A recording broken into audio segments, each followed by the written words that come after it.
Muy buenas tardes y sean bienvenidos a este bloque de entrevistas dedicado al precio del cobre. El metal rojo ha estado dentro de los últimos 5 días sobre los $3,6 la libra, de acuerdo con la Bolsa de Metales de Londres. Para entender un poco más acerca de este auge, hemos invitado a Claudio Valencia, fundador y director ejecutivo de First Quartile Mining. Muy buenas tardes, Claudio. Muy buenas tardes, Ignacio. Muchas gracias por la invitación. Perfecto, muchas gracias por estar con Minería Chilena. Como primera pregunta, ¿por qué el cobre ha llegado a este nivel? Sabemos que bajó un poco hoy, pero en los últimos días ha estado sobre los $3,6 la libra. ¿Qué factores han impulsado el precio?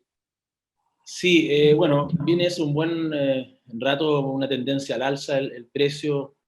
Yo diría que al menos hay 4 factores relevantes que me gustaría comentarles que ayudan a explicar un poco las tendencias actuales del precio. Primero tenemos por el lado de la demanda, digamos, que China muestra una sostenida y generalizada mejora económica de todos sus indicadores. La inversión ha sido el principal motor del repunte, especialmente la que está ligada, digamos, a la infraestructura pública, lo que se ha reflejado en recuperación de la producción industrial, también de las perspectivas empresariales con estos PMI, sobre todo el PMI manufacturero, que está en una situación de expansión, y también las importaciones, principalmente de cobre, se han visto beneficiadas, ¿no? El mercado laboral también se ha ido recuperando este año, 2020 estoy hablando, ¿no? Y todo eso ha repercutido también en un consumo más fuerte y mejores perspectivas en China, ¿no? Y también el sector externo, lo que son las exportaciones, también han contribuido a la recuperación. También ha sido, y me gustaría destacar esto también, el salto significativo en las importaciones de cobre. Estamos hablando que a partir de mediados de 2020 han habido casi 930.000 toneladas de cobre adicionales a lo normal que importa China, ¿no? Eso obviamente es un impacto muy, muy importante. Hay otro factor que también incide, que es la menor disponibilidad de chatarra de cobre en el mercado. Eso ha llevado a que en vez de importar una cierta cantidad de chatarra que normalmente importan en China, como no hay disponibilidad, han tenido que reemplazarla por cobre refinado. Y eso ha ayudado también a impulsar más todavía el precio. Y entonces esos son los factores por el lado de la demanda que a pesar de que cayó la demanda el año pasado, el 2020, se espera que el 2021 se mantenga bastante sólida, ¿eh? Digamos que por el lado de la oferta también ha ayudado un poco a sostener estos precios, porque las interrupciones que han habido fundamentalmente por los impactos de la pandemia de COVID en la minería principalmente peruana y chilena ha sido bastante importante, sobre todo en Perú, mucho más que en Chile. Eso ha llevado a que estas disrupciones operacionales, que también han afectado al desarrollo de proyectos, no solamente operaciones que están en producción, hayan impactado cerca del, no sé, alrededor del 5%, 5,5% menor producción de lo que se esperaba a principios de año 2020. Eso estamos hablando de casi 1.250.000 toneladas de cobre menos de mina, de lo que se esperaba a principios de año. Por lo tanto, ha sido un factor bastante relevante. Ahora, el nivel de stocks, diría yo, el tercer punto también relevante, hoy están en alrededor de 225.000 toneladas, tomando el día de hoy, que bajaron alrededor de 10.000 toneladas más de los inventarios en las bolsas, en todas las bolsas a nivel mundial. Estamos hablando que estos valores no se veían desde el año 2008. Yo diría que incluso estamos en una situación de escasez mayor. ¿Por qué?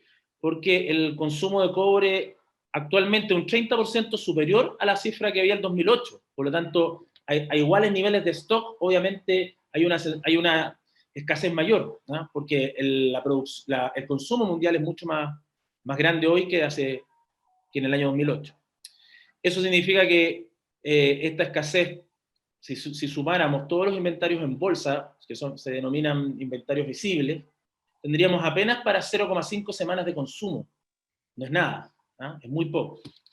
Obviamente también hay inventarios invisibles y que tienen los compradores, los vendedores, muchas veces que también que no están sumados en estas cifras, pero el nivel de stock siempre da una señal importante en el mercado del nivel de escasez. Y el cuarto factor que quería mencionar, que no es, que ha venido afectando, digamos, sobre todo el segundo semestre, es la depreciación del dólar.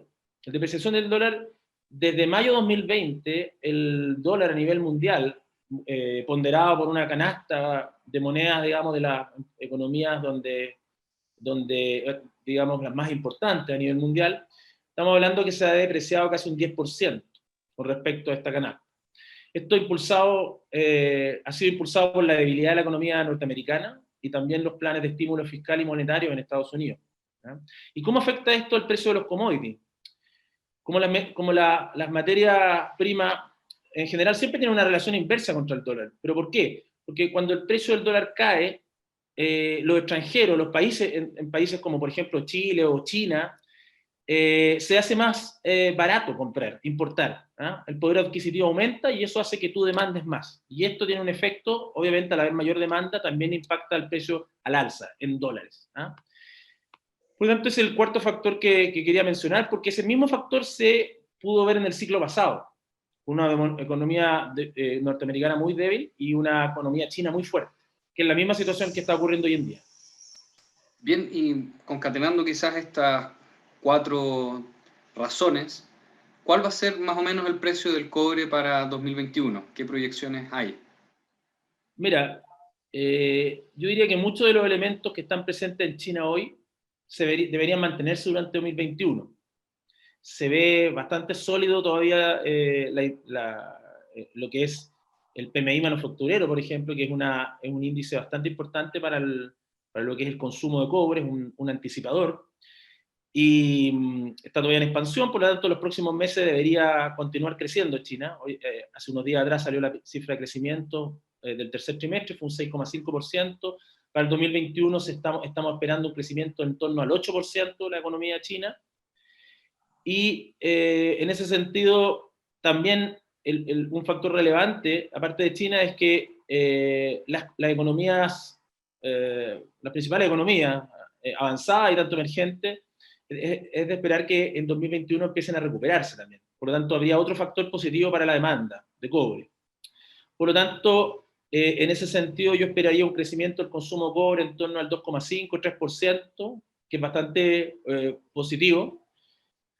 Sin embargo, hay que estar atento al desarrollo de la pandemia, porque hoy día ya escuchaba algunas cifras no muy positivas en Europa respecto a las proyecciones económicas para este año. Por lo tanto, parte de este crecimiento podría haberse disminuido. Yo esperaría un balance relativamente apretado, quizás con un pequeño superávit, porque también se espera que la oferta mina crezca, alrededor de un 4% quizás, un poquito más incluso, por la materialización y ramp-up de varios proyectos en carpeta. Y en ese sentido esperaría quizás un precio en torno a 3,20, a 3,30 centavos de dólar a la libra, digamos un poco menor que lo que es este año, debido a esas razones. Pero igual sigue siendo un precio muy bueno. Bien, ¿hay alguna posibilidad de que exista, quizás más a largo plazo, un nuevo superciclo del cobre? A ver, sí, un ciclo yo estoy pensando en una tendencia bastante de largo plazo, un cambio estructural quizás. Desde lo que estamos viendo ahora, que se ha mencionado bastante, esta pregunta, digamos, yo diría que son bastante distintas las características o el contexto en que ocurrió el ciclo pasado, el superciclo pasado, a la situación que estamos viviendo actualmente. Por ejemplo, desde el punto de vista de la demanda, en el caso de China, las tasas de crecimiento de la economía son menores que en el pasado. Estamos hablando que hubo tasas superiores al 10% durante más de 20 años. Hoy en día estamos con tasas que están bordeando el 6%, con un mayor componente del sector de servicio. Anteriormente era el foco era la inversión, por lo tanto era muy demandante de metales. Si bien el plan de estímulo actual se ha enfocado en parte en inversión pública, esta debería disminuir en la segunda mitad del 2021 también, a medida que se fortalezca también la inversión privada. El nivel de deuda bruta del gobierno chino también ha ido creciendo fuertemente. Hoy en día estamos hablando que este año estaría llegando al 60% del PIB de China, y este año el plan de estímulo fue equivalente a cerca del 12% del PIB, que es una cifra enorme. Esto también ha ocurrido en gobiernos locales, en las corporaciones, en las distintas familias en China. O sea, la deuda ha subido bastante, por lo tanto yo podría esperar que en la segunda mitad del año el gobierno chino vuelva con la política de desapalancamiento financiero, ¿ah? Tratar de controlar el nivel de deuda. Por lo tanto, este impulso de inversión no debería continuar por mucho tiempo más, ¿ah? Y las cifras económicas, las proyecciones también lo reflejan así. O sea, el próximo año estamos esperando un 8% de crecimiento económico al 2021, pero ya para el 2022 la mayoría de instituciones más relevantes, como el FMI, el Banco Mundial, etcétera, pronostican un 5% más o menos, ¿eh?, de crecimiento para el 2022. Y por el lado de la oferta, hay muchos más proyectos actualmente en desarrollo que estarían entrando entre 2021 y 2025. Estamos hablando que estos proyectos podrían aportar casi 4 millones de toneladas al 2025, cuando estén en régimen. Es una cifra bastante grande, digamos, que a diferencia del ciclo pasado, por ejemplo, entre 2004 y 2011, donde fue el gran boom, la oferta demoró muchos años en reaccionar ante el impulso de la demanda. En este momento, en esta situación actual, no está ocurriendo eso. Si bien hay problemas o lentitud para desarrollar los proyectos por efectos de la pandemia, por ejemplo, ya están en desarrollo, en ejecución, muchos proyectos, ¿ya? Por lo tanto, yo diría que entre el 2021 y 2025 no veo una situación como la que vimos en el siglo pasado. Ahora, cuando hablamos de un periodo un poquito más lejano, yo creo que es posible que se dé una situación que podría acercarse a un superciclo ya hacia el 2028-2030. ¿Y por qué digo esto? Porque a finales de la década ya el impacto de las tecnologías, sobre todo de descarbonización, van a tener un impacto muy relevante en la demanda de cobre. Un ejemplo claro, por ejemplo, son los vehículos eléctricos. Las proyecciones por ejemplo, de la International Energy Agency apuntan a un crecimiento exponencial del stock de vehículos que van a andar en la calle, digamos, en todo el mundo. Estamos hablando que ellos tienen, por ejemplo, dos escenarios, uno de políticas declaradas, que podríamos decir que es un escenario como bastante que representa la situación actual que estamos viviendo, y también uno más optimista, que trata de incluir políticas del Acuerdo de París, por ejemplo, que todavía no se han implementado, pero son potenciales y espera que muchos vayan hacia allá. Estamos hablando que en 2019 habrían alrededor de 7,2 millones de autos eléctricos andando en la calle, automóviles, más bien vehículos, ¿no? Pero ya al 2030, en un escenario, como te decía yo, de políticas declaradas, estaríamos hablando de 140 millones de autos eléctricos, y en el caso de que siga en una política más bien apuntando a más desarrollo sustentable, estaríamos hablando de 245 millones de automóviles en circulación. Eso significa un impacto enorme para el consumo de cobre, ¿ya? Nosotros calculamos que, primero te voy a contar, estas tasas de crecimiento son enormes. Estamos hablando de tasas en el de políticas declaradas, tasas anuales de crecimiento de 31%, y en una de desarrollo sustentable, como el escenario que yo te decía, que llegábamos a 245 millones de automóviles, estamos hablando de un 39% anual compuesto de crecimiento, o sea, un crecimiento exponencial, que es el próximo boom que se viene, ¿eh? Y eso significa que la tasa de consumo de cobre podría subir a tasas entre 3,2% anual a 3,9% anual, tasas que no vemos hace muchos años atrás, hace varias décadas. Piensa que en los últimos 20 años hemos tenido tasas de crecimiento anual compuesto de 2,5%. Una tasa de 3,2 o 3,9% en un rango, digo yo, podría impulsar el consumo de cobre enormemente, y también el precio, porque va a ser muy difícil satisfacer y eso es lo segundo que me quiero referir, que podría ayudar al superciclo. Por el lado de la oferta futura, nosotros hemos identificado, por ejemplo, que la cartera actual de proyectos globales son alrededor de 62 proyectos grandes en desarrollo. Estamos hablando de proyectos que apuntan a producir más de 75.000 toneladas de cobre por año, ¿no? Gran minería. De esos 62, nosotros hemos identificado que 36 proyectos, por lo menos, tienen algún nivel de riesgo alto, que puede impedir su desarrollo. Estamos hablando de riesgos sociales, riesgos ambientales, geopolíticos, de ejecución, de financiamiento, también decisiones estratégicas de las compañías que nosotros vemos que, por ejemplo, hay algunos que se mencionan, pero no son prioritarios para las compañías, porque tienen otros proyectos a desarrollar. Esto significa que el 56% de la producción futura de proyectos están en alto riesgo. Por lo tanto, ¿qué significa eso? Que al 2028, 2030, va a ser muy difícil cubrir la brecha de capacidad que se necesita para satisfacer la demanda, si es que no aparecen nuevos proyectos o expansiones a riesgos razonables. ¿Ah?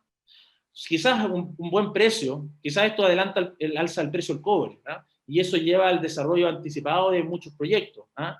Y que permitan financiarlo, pero los riesgos, un riesgo socioambiental, por ejemplo, es bien complicado enfrentar independiente del precio, porque puede detener un proyecto, no sé, el caso de Tía María, por ejemplo, que está aprobado, está listo para empezar, pero no puede iniciar porque la sociedad no lo permite. ¿Ah? Entonces eso es muy relevante hoy en día en el desarrollo de proyectos. Entonces esos dos factores, por el lado de la demanda y por el lado de la oferta, yo creo que van a gatillar quizá, o puede ser que gatillen un ciclo importante de alza de precio en próximo, a finales de la década.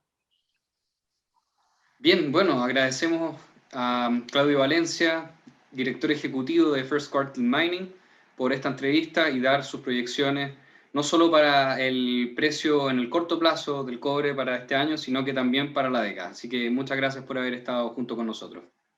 Muchas gracias, Ignacio. Muy bien, hasta luego. Hasta luego.